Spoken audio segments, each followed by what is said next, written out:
The morning sky over Washington, D.C. was clear and blue when the alien ships appeared.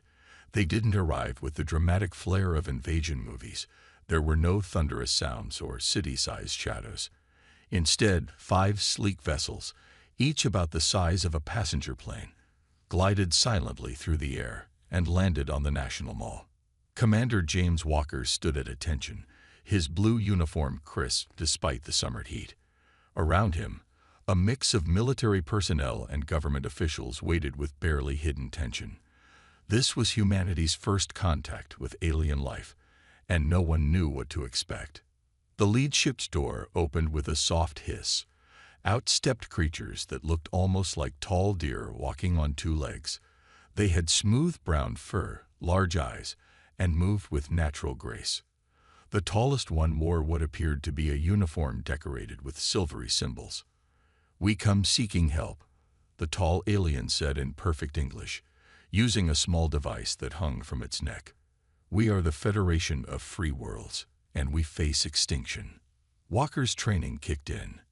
As Earth's Defense Force commander, he was chosen to be humanity's first representative. "I am Commander Walker. We are willing to listen." The aliens introduced themselves as the Ardent People. Their leader was named First Speaker Bell, choosing a simple Earth name for easier communication. As they talked, Bell explained their desperate situation. "A hostile force controls most of our galaxy," Bell said, his large eyes showing clear worry. "They use advanced energy weapons that no species can resist. Whole planets fall in days.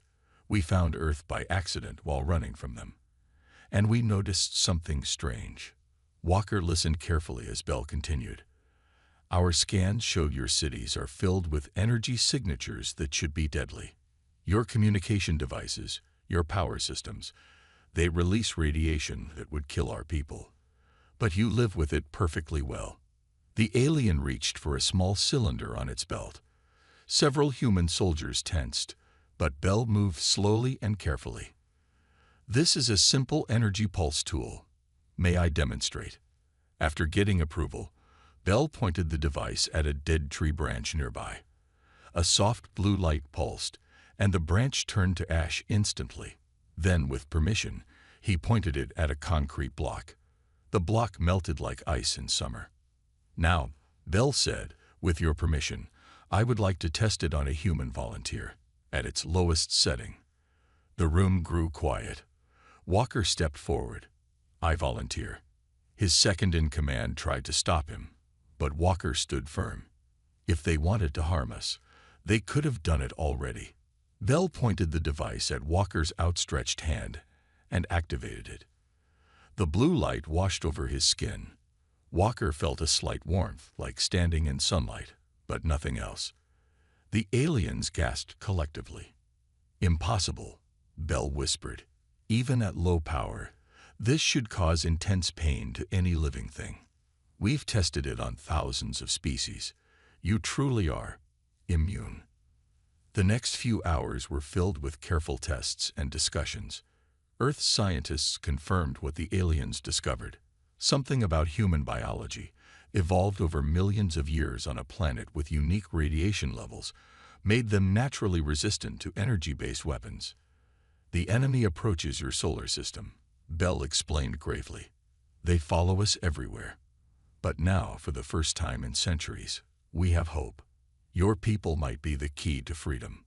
Walker looked at the gathered human leaders, seeing the weight of the moment in their eyes. Humanity had just stepped onto a much larger stage. They weren't just making first contact. They were being asked to help fight a war that spanned the galaxy. "We need time to discuss this," Walker said carefully. "But know that Earth doesn't ignore calls for help." As the sun set over DC, casting long shadows across the alien ships, humanity faced its biggest decision yet. The aliens who arrived desperate for aid had given Earth something unexpected. Proof that humans were special in the galaxy, not because they were stronger or smarter, but because their very nature made them unique. The war for the galaxy was about to change forever, and humanity would be right at the center of it. 3 days after the aliens arrived, Dr. Mark West stood in his lab at the Global Research Center, staring at test results that seemed impossible. On the screen in front of him, two DNA patterns moved side by side, one human, one alien. But it was what these patterns showed that amazed everyone in the room.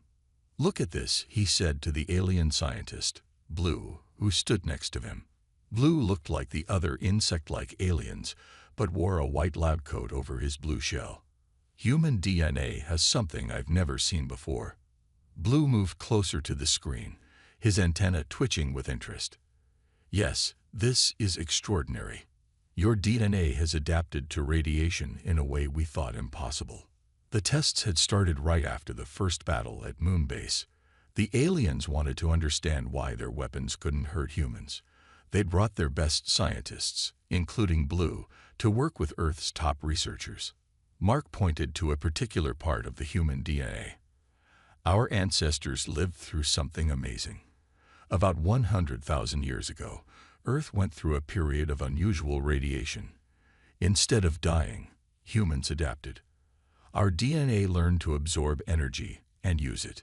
To prove his point, Mark walked over to a testing chamber. Inside was a piece of metal and a small plant. Blue picked up one of their energy weapons and fired at both. The metal melted instantly, and the plant turned to ash. "Now watch this," Mark said. He put his hand in the chamber. "Go ahead, fire." Blue hesitated but then fired the weapon. The purple beam hit Mark's hand. Everyone watched as his skin glowed slightly, but he remained completely unharmed. "Amazing," Blue exclaimed. "Your cells don't just resist the energy. They absorb it. But what happens to the absorbed energy?" Mark smiled and walked over to a special camera that could see heat and energy. "Look at this recording of what happens when you shoot me." The video showed the energy from the weapon spreading through Mark's body, then simply disappearing. Our bodies learn to convert this energy into something harmless. It's like having a built-in shield. Just then, another scientist rushed into the lab. "Dr. West, you need to see this." She handed him a tablet showing new test results. Mark's eyes widened as he read. "This is incredible. According to these tests, the more energy weapons hit us, the better our bodies get at handling the energy. We don't just resist it, we adapt to it. Each hit makes us even more immune." Blue made a clicking sound that his translator didn't catch. "This changes everything. The enemy's most powerful weapons would just make us stronger," Mark finished. "No wonder they'd never seen anything like us. Earth is the only planet we know of that went through that specific kind of radiation exposure and had life survive it." The implications were huge. Humans weren't just immune to energy weapons, they were getting better at handling them with each exposure. It was like a muscle getting stronger with exercise. Suddenly, alarms started blaring throughout the facility. Everyone rushed to the windows. In the sky, they could see flashes of light. The enemy ships had arrived, just as they had at Moonbase. "They're attacking the research center," someone shouted. But Mark smiled. "No," he said, watching as more aliens transported into the facility. "They're not attacking. They're running." He was right. The new aliens looked different. They had gray skin and wore black armor. But they weren't firing weapons. They were surrendering. "Please," their leader said through a translator. "The others are coming. The ones who enslaved us, gave us these weapons, and forced us to conquer in their name. They're coming back, and their weapons are 1,000 times stronger than ours." Mark and Blue looked at each other. The truth was finally coming out. This wasn't just about immune humans anymore. It was about something much bigger. And humanity's unique ability might be the key to freeing the entire galaxy. In the Arizona desert, Captain John Smith watched as 1,000 human soldiers lined up for their first day of space combat training.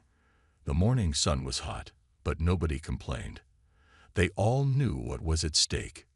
"Today, we learn to fight in space," John announced to the troops. Next to him stood General Green, a tall alien with 6 legs who looked like a praying mantis in armor. Our alien allies will teach us how to use their ships and technology. Green stepped forward. Your immunity to energy weapons makes you the perfect warriors. But first, you must learn how our enemy fights. The training area was massive. Alien ships of different sizes stood ready for practice. Special buildings were set up to simulate space stations. Everything humanity needed to learn about space warfare was here. First lesson, Green said, holding up an energy rifle.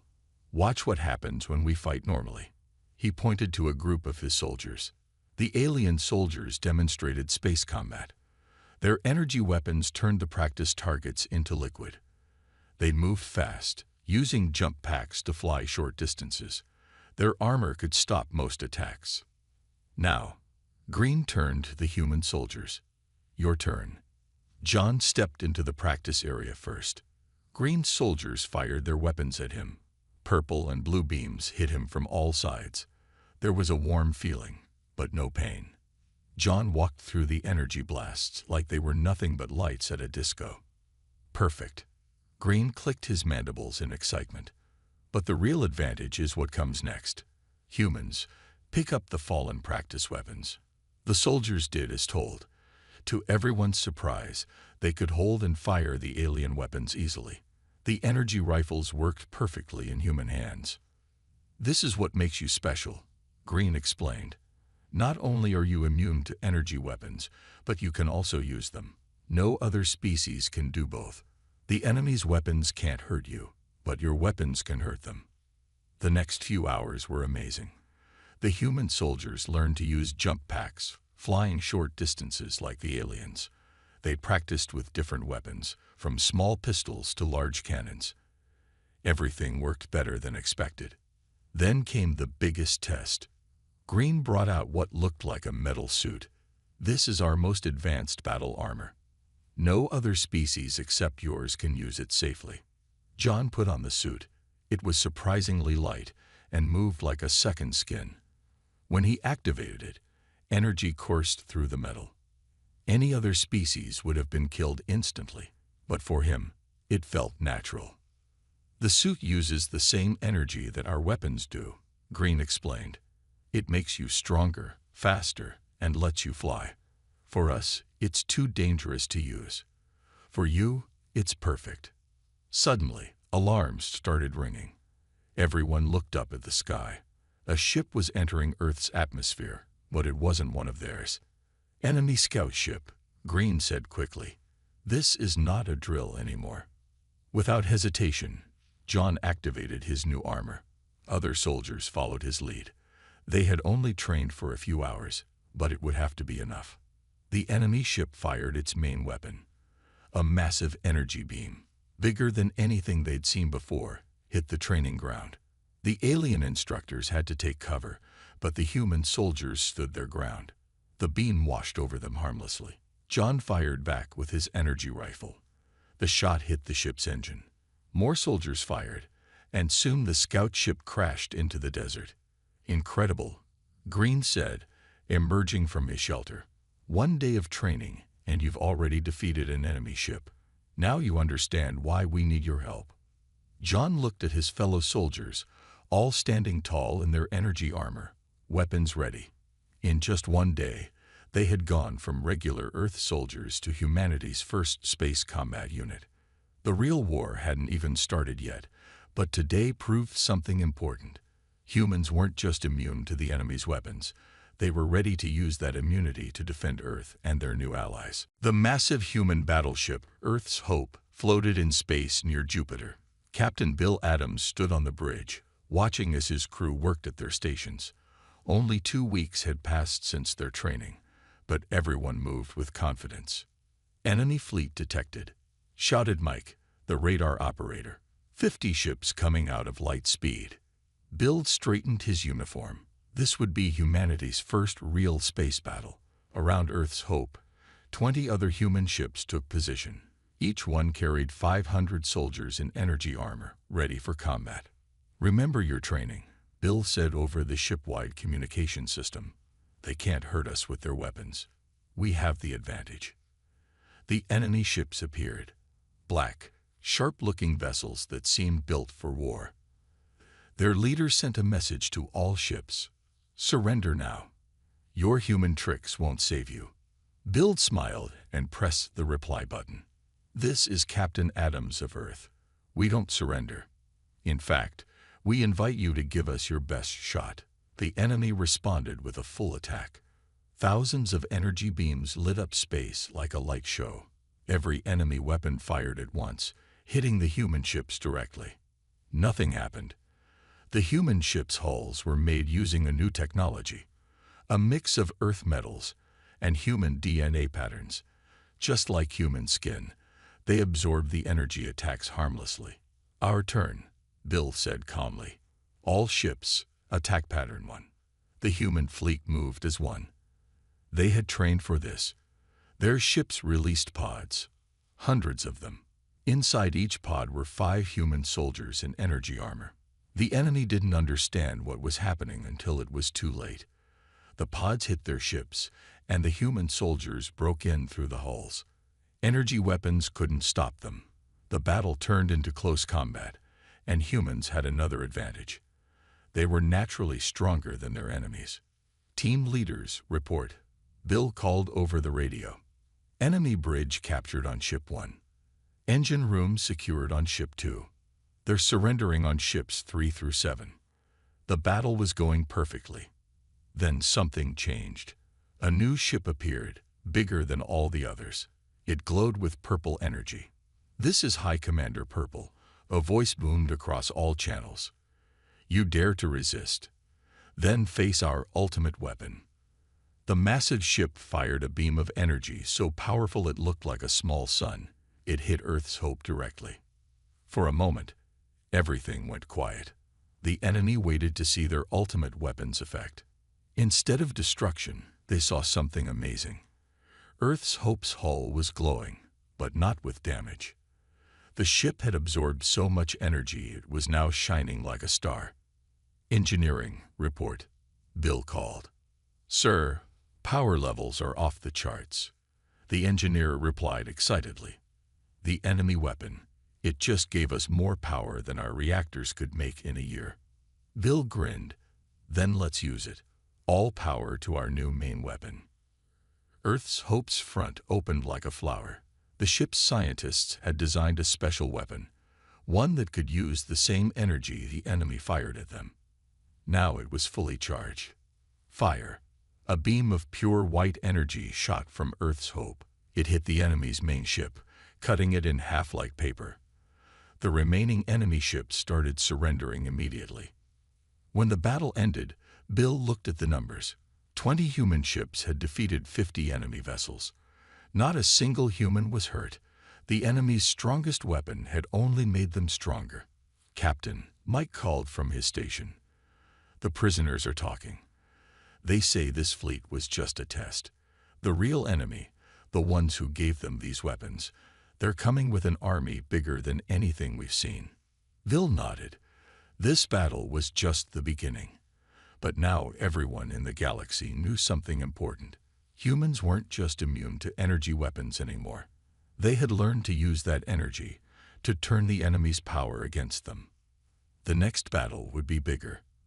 But humanity was ready. The celebration on Earth lasted exactly 2 days after their first victory.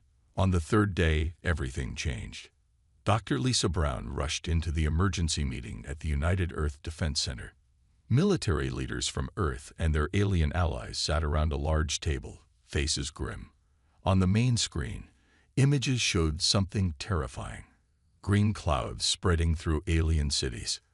"They're using biological weapons now," Lisa explained, pointing to the screen.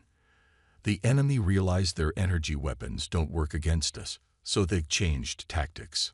General Red, their insect-like ally, clicked his mandibles nervously. "These clouds kill within hours. 3 of our colony worlds are already lost."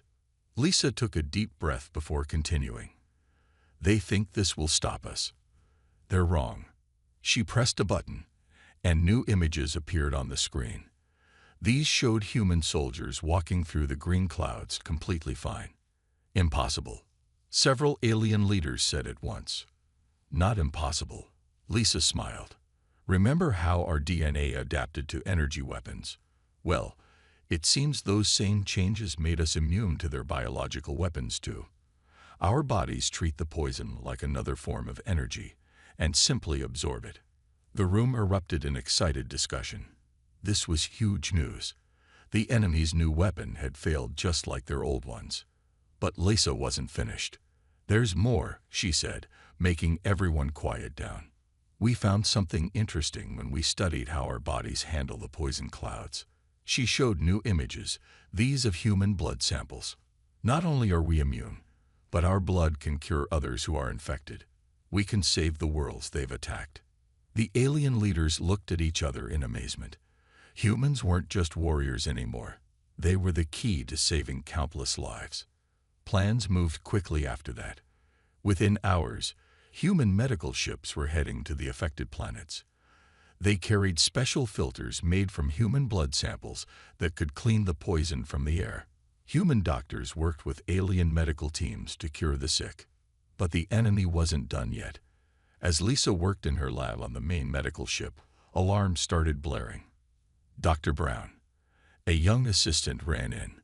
"The enemy is broadcasting on all channels. You need to see this." The message came from a new enemy leader. This one looked different. Tall, gray-skinned, with glowing purple eyes. "So the humans can resist our poisons too," the alien said. "But can they resist this?" The screen showed a new weapon being fired at an empty planet. Instead of energy beams or poison clouds, this one shot black rays that seemed to eat everything they touched. The test planet started breaking apart at the atomic level. "Matter dissolvers," the alien announced. "They don't use energy or poison. They simply make things stop existing. You have 1 day to surrender, or we use these on inhabited worlds." Lisa watched the message end. But she wasn't scared. She was thinking. "Get me the test results from the planet they just destroyed," she ordered. "And contact Earth. I need more human DNA samples." 20 hours later, Lisa stood in front of the leaders again. She looked tired but happy. "The matter dissolvers," she explained. "They work by using a special type of energy to break atomic bonds. And what are humans really good at handling? Energy." Several people said at once. "Exactly. Our bodies don't just absorb energy. They can prevent atomic bonds from breaking. We're immune to these weapons too." The alien leaders cheered, but Lisa raised her hand for quiet. "There's one more thing. These new weapons, they proved something I suspected. The enemy isn't using different weapons at all. Energy beams, poison clouds, matter dissolvers, they're all just different forms of the same basic technology. And humans, we're immune to all of it." As the meeting ended, everyone knew the war had changed again. The enemy had shown their best weapons, and humans had survived them all. Now it was time to take the fight to them. The final battle was coming. The largest fleet ever gathered in Earth's history jumped out of light speed near the enemy's home system. 500 human ships, each carrying thousands of soldiers, prepared for what everyone thought would be the final battle. But something was wrong. The enemy's planets were empty. Major Frank Davis stood on his ship's bridge, staring at the scan results. "No life signs," he reported. "Their cities are abandoned. No ships in orbit. Nothing." Then they found the message, playing on repeat from every city on every planet. "Come to the coordinates below if you want to know the truth." Frank looked at his second-in-command, Jane. "It's probably a trap." "Probably," she agreed. "But we're immune to their weapons. What can they do to us?" The coordinates led to a space station hidden behind the system's largest moon. It was massive, bigger than any station they'd seen before, but like the planets, it seemed empty. As Frank's team boarded the station, they found no resistance, just empty halls and more messages leading them deeper inside. Finally, they reached a huge round room. In the center stood a single alien. It wasn't like the enemies that fought. This one was tall, almost human-shaped, but with gray skin that seemed to glow. It raised its hands to show it had no weapons. "Welcome, humans," it said. "I am the last keeper. We've been waiting a very long time for you." Frank kept his weapon ready. "What do you mean?" The keeper pressed a button, and the room's walls became screens showing images of space, stars, and strange machines. "This is the truth you came for. We are not your enemies. We are your creators." Everyone in the room went silent. The keeper continued. "A million years ago, my people ruled this galaxy. We had the most powerful weapons ever made. But we became afraid. Afraid someone would find a way to beat us. So we started an experiment. The screen showed a familiar planet, Earth. We chose your world to create a species that could resist our weapons. We changed the radiation levels on your planet, watched as life adapted, watched as humans evolved. You are immune to our weapons because we designed you to be." Frank's mind raced. The war, the attacks, everything was a test. "Yes," the keeper nodded. "We needed to be sure you were ready. Every weapon we used, every battle we fought, it was all to prepare you." "Prepare us for what?" Jane asked. The keeper's expression turned grim. "Something is coming. Something from outside our galaxy. We detected them long ago. Beings with weapons that make ours look like toys. They've destroyed every galaxy they visited. That's why we created you. Humans are our last hope." The screens changed to show massive objects approaching the Milky Way. They were bigger than planets, darker than space itself. "Our time is over," the keeper said. "My people uploaded their minds to machines long ago. I am the last living one. We waited only to make sure you were ready. Now we know you are." Frank lowered his weapon. "How long do we have?" 5 years, maybe less, but we're giving you everything. Our technology, our knowledge, our remaining ships and stations. Everything we built over millions of years is yours now." The keeper walked to Frank and handed him a small crystal. "This contains all our secrets. Use them well. The galaxy is yours to protect now." Suddenly, the keeper started to fade away, becoming transparent. "My time is done. Remember, you were created for this moment. Humans aren't just immune to our weapons. You're immune to any weapon based on energy or matter manipulation. You are the ultimate defense." With those words, the keeper vanished completely. Frank looked at the crystal in his hand, then at his team. They had come expecting a final battle. Instead, they found a beginning. "Send a message to Earth," he ordered. Tell them we have work to do. A lot of work." The truth about humans wasn't that they were special by accident. They were special by design. And now they had 5 years to prepare for the biggest fight in galaxy's history. 5 years passed like 5 minutes. Earth and its allies worked nonstop, building defenses, learning the ancient technology, preparing for what was coming. Now, the day had arrived. Admiral Peter Wilson stood on the bridge of humanity's new flagship, Guardian. The ship was massive, built using knowledge from the Keeper's crystal. Around it, the largest fleet ever assembled waited, 100,000 ships crewed by humans and their alien allies. "They're here," Peter's sensor officer announced. On the main screen, dark shapes appeared at the edge of the galaxy. The invaders had arrived. Their ships were the size of moons, black as space itself, moving like living things. "All ships, battle positions," Peter ordered. "Remember the plan. Remember what we're fighting for." The invaders' first attack came without warning. Strange weapons fired. Not energy beams or matter dissolvers, but something new. Wherever their weapons hit, reality itself seemed to tear apart. But when they hit the human ships, nothing happened. Just as the Keeper said, Peter smiled. "Their weapons can't hurt us either." The Guardian led the charge. Human ships moved forward, protected by their special hulls. Behind them, alien allies provided support, protected by shields made with human DNA patterns. The invaders tried everything. They fired weapons that bent time, Weapons that created black holes, weapons that should have erased whole fleets from existence. Nothing worked against the human ships. Then came the next phase of the plan. Launch boarding teams. Peter commanded.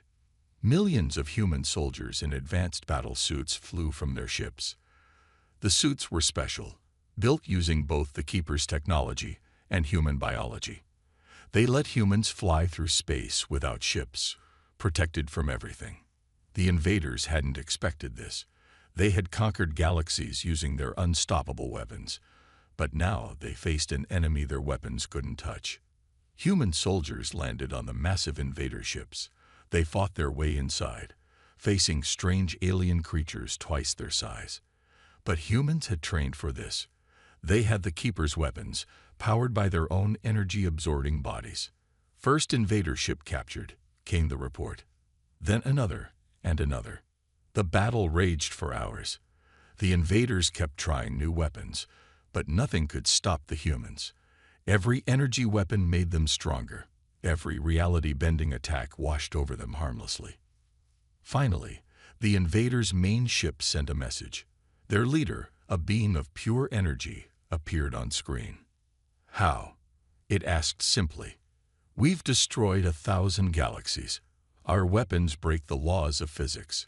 Nothing can resist us. Peter stood tall. We were made for this, he replied. Created by those who came before, evolved by our planet, tested by our trials. We're not just another species. We're the galaxy's immune system. The invader was quiet for a long moment. We surrender, it said finally. The war ended not with a massive explosion, but with a simple message. The invaders retreated, leaving the galaxy forever. They had finally found something they couldn't beat. Weeks later, Peter stood in front of the United Galaxy Council, humans and aliens together. He read from the final battle report. Total human casualties, 0. The immune system of the galaxy worked perfectly. The council chamber erupted in cheers. Humans had done what they were created to do, protect the galaxy. But they had done more than that. In the 5 years of preparation, humans had shared their immunity with their allies, teaching them to use human DNA to protect themselves. They hadn't just fought the invaders, they had made the whole galaxy stronger. What now? Someone asked Peter after the meeting. He looked out at the stars through the council chamber's window. Now we do what humans do best. We explore, we learn, we grow. And if anything threatens our galaxy again. He smiled, leaving the sentence unfinished. Everyone knew the truth now. As long as humans existed, the galaxy had an immune system that nothing could break. The story of humans being unaffected by alien weapons had ended. The story of humans as guardians of the galaxy was just beginning.